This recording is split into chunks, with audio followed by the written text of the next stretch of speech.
अस्सलाम वालेकुम। I hope you all are fine.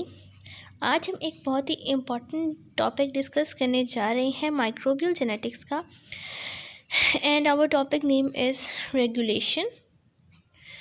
सबसे पहले हमें स्टार्ट करने से पहले हमें पता होना चाहिए कि व्हाट इज़ रेगुलेशन। तो regulation it is a process by which the expression of gene is on end of at different times under different conditions. ठीक है, यानी हमारी एक जीन है, वो कोई भी पार्टिकुलर फंक्शन कर रही है, वो कोई भी पार्टिकुलर प्रोटीन बना रही है, तो वो प्रोटीन तभी बनाएगी जब हमें उस प्रोटीन की ज़रूरत है। जब हमें उस प्रोटीन की ज़रूरत नहीं है तो वो जीन ऑफ हो जाएगी और वो जो है अपना प्रोडक्ट नहीं देगी। तो इस चीज़ को हम कहते हैं रेगुलेशन। ठीक है, तो उसके बाद अब हमारी रेगुलेशन जो है वो दो तरह की हो सकती है। एक पॉजिटिव रेगुलेशन होती है और एक नेगेटिव रेगुलेशन होती है। जो पॉजिटिव रेगुलेशन है उसमें हम मुराद ये लेते हैं कि in this positive regulation occurs by the activators which are required for the transcription initiation and it titans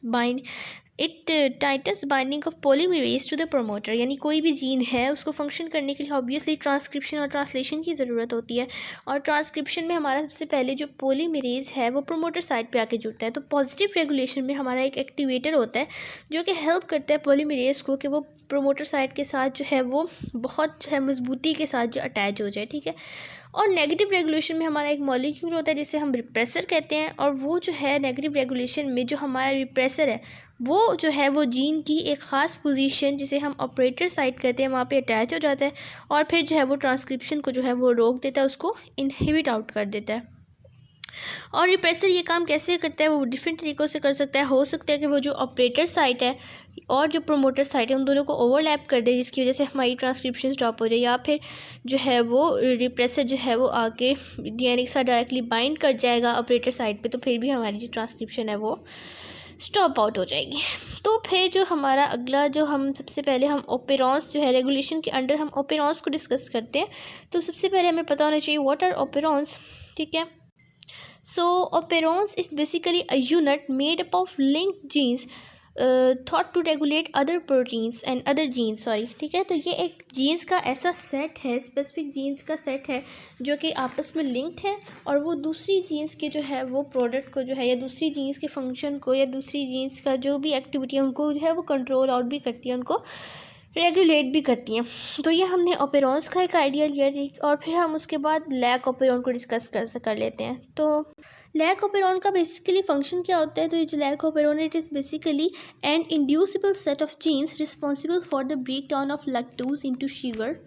तो जो लैक ओपेरोनस का मेन फंक्शन ये है कि जो हमारी बॉडी में या किसी भी जो है ऑर्गेनिज्म में जो लैक्टोज बन रहा है वो उसको ब्रेक डाउन कर दें इनटू स्मॉलर जो है वो कंपोनेंट्स। ठीक है, तो लैक ओपेरोन का जो कंसेप्ट है वो सबसे पहले हमें जैकोब एंड मोनोड ने दिया था। ठीक है, ये दो साइंटिस्ट थे जिन्होंने इसको जो है वो ई कॉलाइम में उन्होंने देखा था कि लैक ओपेरोन जो है वो प्रेजेंट है। उसके बाद हम देखते हैं कि इसमें जो दो इंपॉर्टेंट जीन्स इन्वॉल्व हैं वो है लैक वाई एंड लैक जी।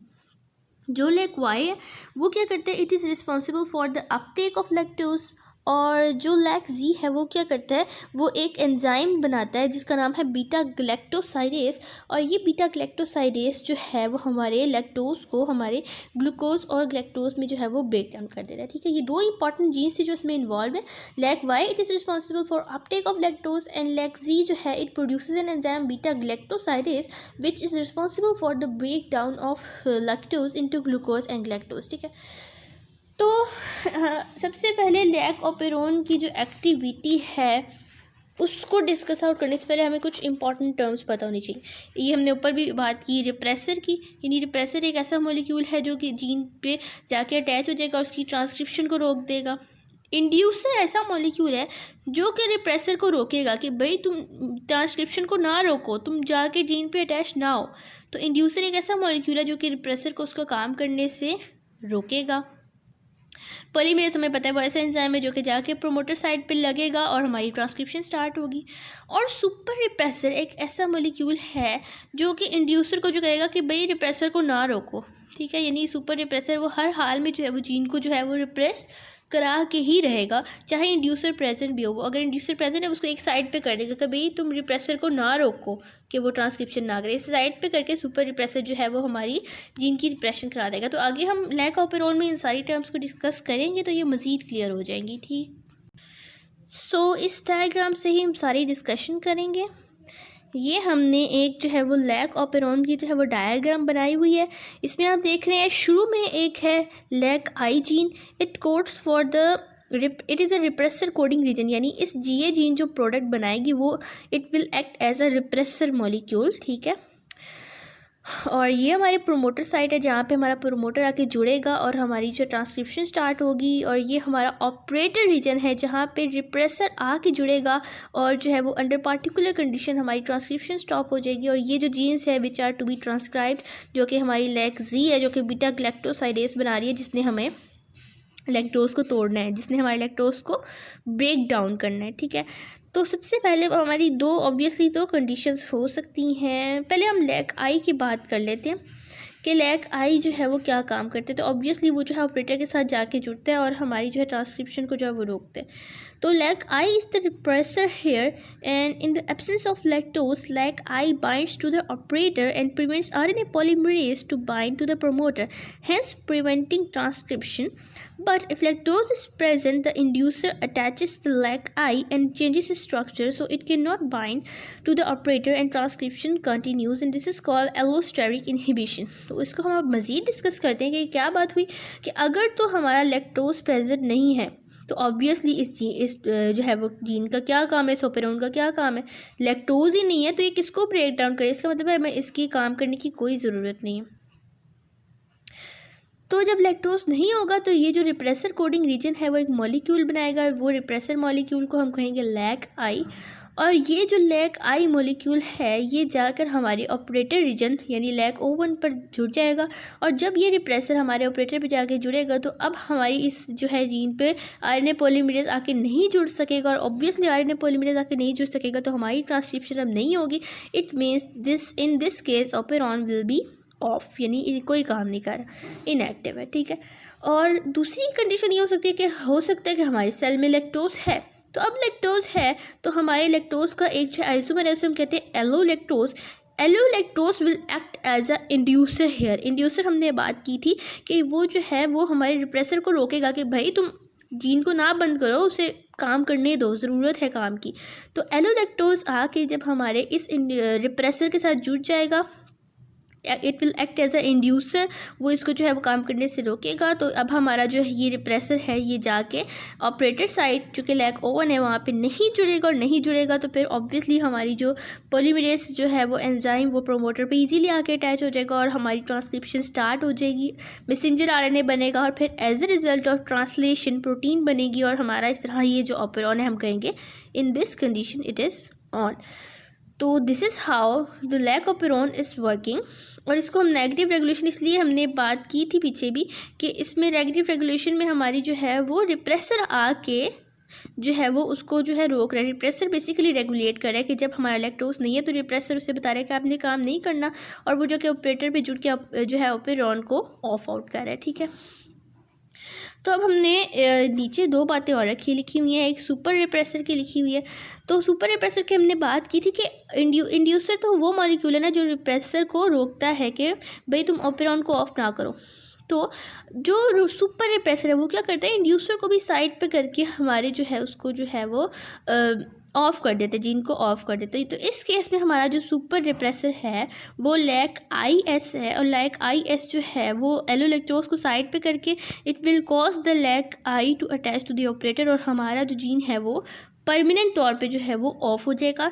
तो इसके बारे में सुपर रिप्रेसर के बारे में जो सिंडर में हमारी लाइंस लिखी हुई है वो हम पढ़ते हैं कि super repressor lac IS change the repressor which binds the operator even in the presence of inducer, resulting in the permanent repression of lac operon। यानी जो ये सुपर रिप्रेसर है ये बेसिकली किस तरह इंड्यूसर को प्रिवेंट कर रहा है कि वो आके ना जुड़े, तो वो जो है वो हमारी रिप्रेसर के स्ट्रक्चर को ही चेंज करा है। It change the repressor. तो रिप्रेसर जब चेंज हो जाएगा तो अब हमारा इंड्यूसर आके नहीं जुड़ेगा, और इंड्यूसर नहीं जुड़ेगा तो हमारा ऑब्वियसली जो रिप्रेसर मॉलिक्यूल है वो ईजीली ऑपरेटर साइड पर जाके जुड़ जाएगा, और हमारा जो है वो it will result in the permanent repression, यानी परमानेंट तौर पर जो है वो हमारा जीन ऑफ हो जाएगा, ऑपेरॉन जो है वो ऑफ हो जाएगा। और आगे हमने लैक ओ सी की बात लिखी हुई है। Basically it is a cis gene. इसे सिस जीन इसलिए कहते हैं क्योंकि ये ऑपरेटर साइड को चेंज कर देती है। अब हमें पता है ऑपरेटर वो साइड है जहाँ पे रिप्रेसर ने आके जुड़ना है, तो ऑपरेटर साइड ही अगर चेंज हो गई है तो रिप्रेसर कैसे आके जुड़े वहाँ पे। आपको बताइए, तो स्ट्रक्चरली जो है इन्होंने अटैचमेंट करनी होती है ना, तो ऑपरेटर साइड अगर चेंज हो गई है तो हमारा रिप्रेसर वहाँ पे आके जुड़ने की कोशिश करेगा, लेकिन due to the change in the sequence it will not be able to attach there. तो हमारा जब रिप्रेसर अटैच नहीं हो पाएगा तो हमारी जो जीन है वो ऑब्वियसली ऑन रहेगी।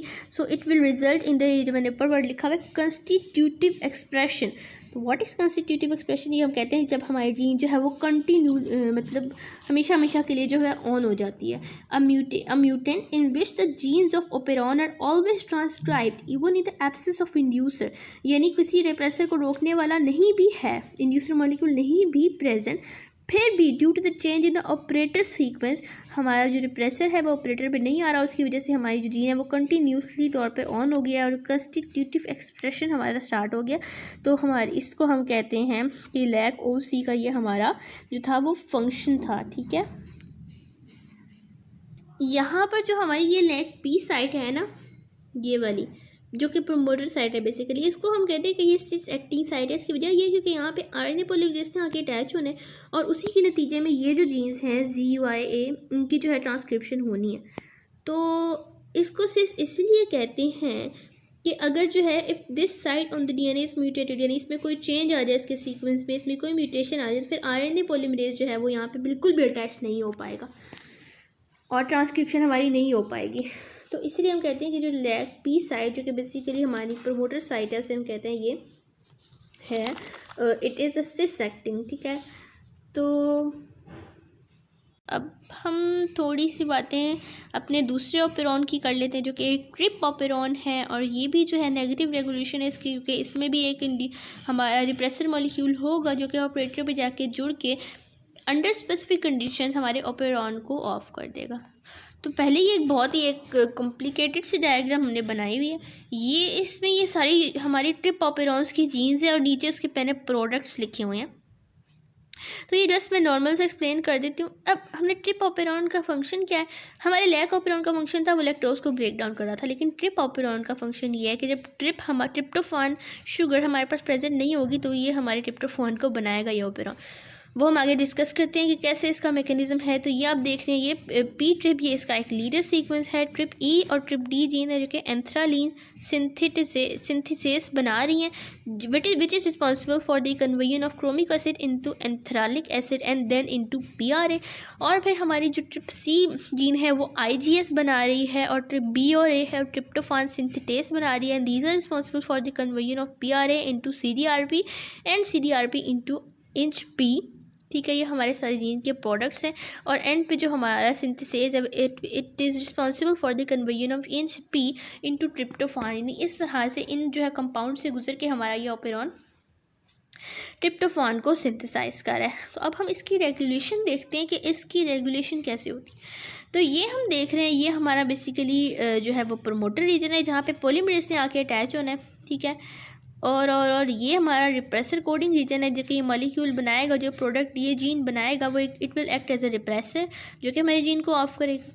तो अब हम देखते हैं it is how it is regulated. तो नंबर 1 कंडीशन हो सकती है कि अगर ट्रिप्टोफान प्रेजेंट नहीं है, तो ट्रिप्टोफान अगर प्रेजेंट नहीं है तो हमारा पॉलीमरेज इजीली आके प्रोमोटर के साथ अटैच कर देगा and it will start the transcription of these genes. और ये जीन्स जब ट्रांसक्राइब होना शुरू हो जाएंगी उसके बाद ये ट्रांसलेट होंगी और हमारी ये वाले जो हैं वो प्रोडक्ट्स बनेंगे, और ये वाले जो प्रोडक्ट्स हैं they will help in the conversion of these compounds step by step into tryptophan. ठीक है, यानी अगर ट्रिप्टोफान नहीं थी तो हमारा ये जीन ऑन हो गया और इसकी ट्रांसक्रिप्शन हुई, उसने ये सारे प्रोडक्ट्स बनाए और इन सारे प्रोडक्ट्स ने मिलजुल के इन स्टेप से गुजर के हमारा ट्रिप्टोफान क्रिएट किया, यानी ट्रिप्टोफान को बनाया। दूसरी कंडीशन हमारी ये हो सकती है कि ट्रिप्टोफान अगर हमारा नहीं सॉरी, अगर है, ऊपर वाली कंडीशन में नहीं था। अब हमारी दूसरी कंडीशन हो सकती है कि ट्रिप्टोफान अगर प्रेजेंट है, बहुत सारा है सेल में, तो वो क्या होगा, तो फिर जब रिप्रेसर जो है वो रिप्रेसर मॉलिक्यूल बनाएगा। इसके रिप्रेसर की एक खास बात है, ये अकेला काम नहीं कर सकता। इसे काम करने के लिए एक को रिप्रेसर यानी अपने साथ एक जो है किसी हेल्पर की ज़रूरत है, और वो हेल्पर है हमारा ट्रिप्टोफान। अब ट्रिप्टोफान नहीं था ऊपर वाली कंडीशन में, तो ये रिप्रेसर काम ही नहीं कर रहा था और हमारा जीन ऑन था। अब ट्रिप्टोफान है तो वो क्या करेगा, it will act as a corepressor. वो इस रिप्रेसर के साथ अटैच होकर उसकी मदद करेगा। तो ये रिप्रेसर इजीली भाग भाग के ऑपरेटर साइड पे जाके जुड़ जाएगा। और ऑब्वियसली जब रिप्रेसर मॉलिक्यूल हमारे जो है जीन पे आके जुड़ गया है, हमारे ओपेरॉन पे जुड़ गया है, तो फिर it will prevent the polymerase to attach at the promoter side and it will stop the transcription. यानी अब हमारा ट्रिप्टोफान था, उसको ज़रूरत नहीं थी, तो ट्रिप्टोफान ने खुद ही जो है वो को रिप्रेसर के तौर पे काम किया, और उसने रिप्रेसर को जाके ओपेरॉन पे अटैच कर दिया ऑपरेटर साइड पे, एंड ट्रांसक्रिप्शन हमारी स्टॉप हो गई। यानी ट्रिप्टोफान ने कहा भाई मैं पहले यहाँ मौजूद हूँ, मुझे और ना बनाओ, और उसने ओपेरॉन को रिप्रेसर के साथ मिलके बंद कर दिया। तो यहाँ पे हमारा जो को रिप्रेसर के तौर पे ट्रिप्टोफान ही ऐड करा था। और जो हमारी पिछली जीन आप रिकॉल करें, जो लैक ओपेरॉन था, उसमें जो हमारा लैक्टोज बन रहा था, जो उसका आइसोमर हमने बात की थी, उसमें जो एलोलैक्टोज था वो जब यहाँ की ज़रूरत था तो वो इंड्यूसर के तौर पे ऐड करा था। यानी जब एलोलैक्टोज आ रहा था यहाँ पे इसके साथ अटैच हो रहा था, तो वो कह रहा था भाई ना जाओ, ठीक है, कि वो उसको रिप्रेस होने से रोक रहा था कि भाई जीन को ऑन रहने दो, क्योंकि मैं मौजूद हूँ, लैक्टोज मौजूद है, तो उसको ब्रेक डाउन करने के लिए हमें जीन की एक्टिविटी की ज़रूरत है। तो जब एलोलैक्टोज यहाँ आके एक्ट करा था, तो वो इसको जाने से रोक रहा था, वो इंड्यूसर के तौर पे ऐड कर रहा था, क्योंकि हमारे लैक ओपेरॉन का काम था कि लैक्टोज को ब्रेक डाउन करें। लेकिन जब ट्रिप्टोफान यहाँ आ रहा है, तो वो इसको मदद करे कि ओपेरॉन को ऑफ करे, क्योंकि हमारे इस जो है ओपेरॉन का काम है कि ट्रिप्टोफान बने। तो अब ट्रिप्टोफान बन गए, तो अब और ट्रिप्टोफान की ज़रूरत नहीं है, तो it will itself act as a corepressor and it will make the gene of in the presence of tryptophan. और जब हमारा जो है वो ट्रिप्टोफान प्रेजेंट नहीं होता, ठीक है, क्योंकि हमें उसकी ज़रूरत है, तो उस टाइम पे हमारी transcription it is 5 times higher, ठीक है। हमारा जो ट्रांसक्रिप्शन या एक्टिविटी ऑफ ओपेरॉन जो होती है वो 5 टाइम्स हायर होती है दूसरी नॉर्मल कंडीशन के मुकाबले में। तो इसको हम ऑटो रेगुलेटेड इसलिए कहते हैं क्योंकि इसके जीन का जो अपना प्रोडक्ट है वो खुद ही अपने ओपेरॉन को जो है वो मेंटेन कर रहा है। यानी वो खुद ही अपने खुद ब खुद जो है वो अपने ओपेरॉन को जो वो कंट्रोल कर रहा है कि इसने कब ऑन होना है, कब ऑफ होना है, इसका फैसला हमारा ट्रिप्टोफान खुद कर रहा है। तो इसलिए हम कहते हैं इट इज़ ऑटो रेगुलेशन। और बायोसिंथेटिक ओपेरॉन इसलिए कहते हैं क्योंकि ये खुद बना रहा है। ट्रिप्टोफान जब नहीं है तो ये ट्रिप्टोफान को बना रहा है, itself act as a biosynthetic operon, ठीक है। तो आपको यकीनन समझ आई होगी, अगर नहीं आई you can comment below, you can message me, you can email me. तो आज हमने बेसिकली यही डिस्कस करना था कि हमने डिस्कस की व्हाट इज़ रेगुलेशन, हमने पॉजिटिव और नेगेटिव रेगुलेशन का पढ़ा कि किस तरह हमारी जो पॉजिटिव रेगुलेशन है उसमें एक्टिवेटर इन्वॉल्व होता है और नेगेटिव रेगुलेशन में हमारा रिप्रेसर इन्वॉल्व होता है। हमने लैक ओपेरॉन का पढ़ा कि जिसका काम है लैक्टोज को ब्रेक डाउन करना, तो किस तरह जो है वो डिफरेंट टाइम्स पे ऑन एंड ऑफ होके हमारी जो है लैक ओपेरॉन अपने आप को रेगुलेट कर रहा है। हमने ट्रिप ओपेरॉन का पढ़ा कि किस तरह वो ऑटो रेगुलेशन के ज़रिए से ट्रिप्टोफान की प्रेजेंस और एब्सेंस की बेस पे किस तरह जो है वो अपने आप को रेगुलेट कर रहा है। हमें इन दोनों की फंक्शंस में डिफरेंस पता लगा। हमें पता लगा ये दोनों नेगेटिवली रेगुलेटेड हैं क्योंकि इनमें रिप्रेसर इन्वॉल्व है।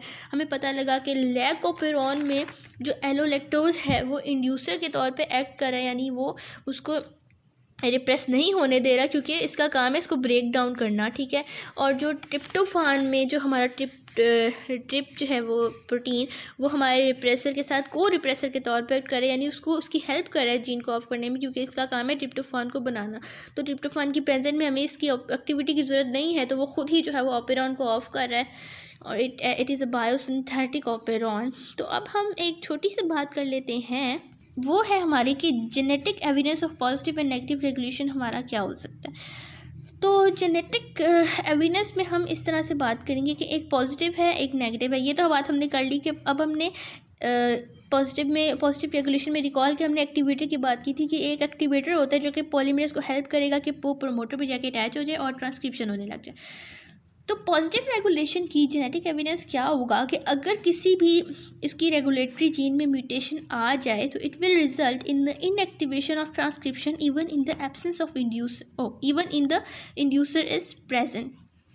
तो inducer, recall from our video कि इंड्यूसर वो था जो कि रिप्रेसर को इनहिबिट कर रहा था, रिप्रेसर को कह रहा था कि तुम भाई ना जाओ जीन को ऑफ करने। तो इसका मतलब है कि इंड्यूसर हेल्प कर रहा था कि हमारी जीन ऑन रहे। तो इस केस में अगर इंड्यूसर है फिर भी हमारी जो है ट्रांसक्रिप्शन बंद हो गई, यानी रिप्रेसर को रोकने वाला मॉलिक्यूल प्रेजेंट है फिर भी हमारी ट्रांसक्रिप्शन बंद हो रही है। इसकी क्या वजह है? क्योंकि हमारे रेगुलेटरी प्रोटीन्स में म्यूटेशन आ गई। तो अब इंड्यूसर भला कैसे बंद करेगा? क्योंकि हमारी जो रेगुलेटरी प्रोटीन्स थी, जो एक्टिवेटर था जिसने हेल्प करी थी ट्रांसक्रिप्शन में, उसी में म्यूटेशन आ गई है। तो फिर हमारी इस केस में जो पॉजिटिव रेगुलेशन है उसमें हमारी इनएक्टिवेशन हो जाएगी। तो ये इसका हम जेनेटिक एविडेंस डिस्कस कर रहे हैं, क्योंकि हमारा पॉजिटिव रेगुलेशन में एक्टिवेटर इन्वॉल्व था। तो उसमें जब हमारी म्यूटेशन आ गई तो बेशक कोई रिप्रेसर को रोकने वाला मॉलिक्यूल भी है, तो इस म्यूटेशन की वजह से हमारा जो जीन है वो इनएक्टिव हो जाएगा, हमारा ऑपरेशन ऑफ हो जाएगा। और नेगेटिव रेगुलेशन की क्या जेनेटिक एविडेंस हो सकता है? तो रिकॉल फ्रॉम आवर वीडियो कि नेगेटिव रेगुलेशन में हमारी जो है वो बेसिकली रिप्रेसर इन्वॉल्व है। तो रिप्रेसर में म्यूटेशन आ गई है तो अब वो वहाँ पे आके नहीं जुड़ सकता। रिप्रेसर में अगर म्यूटेशन आ गई तो वो ऑपरेटर पे आके नहीं जुड़ सकता। तो it will result in the continuous transcription even in the absence of inducer. यानी नेगेटिव रेगुलेशन में हमारा जीन ऑफ हो रहा था जब रिप्रेसर आके जुड़ रहा था, लेकिन अब रिप्रेसर को कोई रोकने वाला यानी इंड्यूसर प्रेजेंट नहीं है, यानी कोई मॉलिक्यूल प्रेजेंट नहीं है जो कि रिप्रेसर को रोके। फिर भी हमारा जो जीन है वो कंटिन्यूसली ट्रांसक्राइब हो रहा है, यानी रिप्रेसर को कोई रोकने वाला नहीं है, फिर भी नेगेटिव रेगुलेशन में हमारी कंटिन्यूस ट्रांसक्रिप्शन हो रही है। इसकी वजह ये है क्योंकि जो हमारा रेगुलेटरी प्रोटीन है, जो रिप्रेसर मॉलिक्यूल है, इट हैज़ अंडरगोन म्यूटेशंस। ठीक है, तो इस तरह से हमने जेनेटिक एविडेंस पढ़ा कि किस तरह पॉजिटिव रेगुलेशन में, नेगेटिव रेगुलेशन में, पॉजिटिव में even in the presence of inducer molecule हमारे जो ट्रांसक्रिप्शन है वो बंद हो गई है ड्यू टू म्यूटेशंस। ठीक है, और नेगेटिव में ड्यू टू म्यूटेशन हमारा इंड्यूसर नहीं भी है, रिप्रेसर को कोई रोकने वाला है ही नहीं, फिर भी वो जो है सही काम नहीं कर पा रहा, वो जीन को ऑफ नहीं कर पा रहा और हमारी कंटिन्यूस ट्रांसक्रिप्शन हो गई है। क्यों? Due to mutation. तो ये बेसिकली हमने पढ़ा genetic evidence of positive and negative regulation. It is a bit difficult. तो आप लोग जब बैठ के इस पर ज़्यादा सोचेंगे, वीडियो को बार बार देखेंगे, तो आप लोगों को ये बात जो है वो बहुत अच्छे से समझ आ जाएगी। सो गाइस, आज के लिए इतना ही काफ़ी है। I hope you understand. Please sit down and read the Snyder book and read this from your Google and read this from the Griffiths book. Thank you so much and best of luck for the quiz on Thursday. Bye bye.